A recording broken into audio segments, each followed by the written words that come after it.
Special mutton curry. এর জন্য মটনটা ধুয়ে পরিষ্কার করে নেব।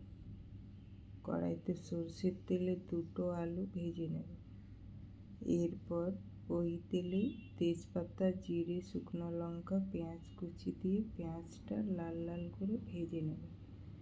এরপর পেঁয়াজ বাটা, কাঁচা লঙ্কা, আদা, রসুন, গরম মশলা বাটা, জিরে ধনে গুঁড়ো, কাশ্মীরি লঙ্কার গুঁড়ো, হলুদ গুঁড়ো, পরিমাণ মতো নুন, মশলাটি এইভাবে ভেজে নেব। এরপর মটনটা দিয়ে নাড়াচাড়া করে পরিমাণ মতো আর একটু নুন, ভেজে রাখা আলু দিয়ে ভালোভাবে কষিয়ে নেব।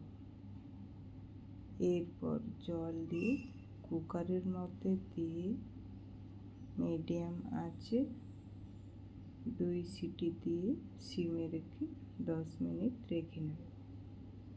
ব্যাস রেডি হয়ে গেল সানডের স্পেশাল মটন কারি।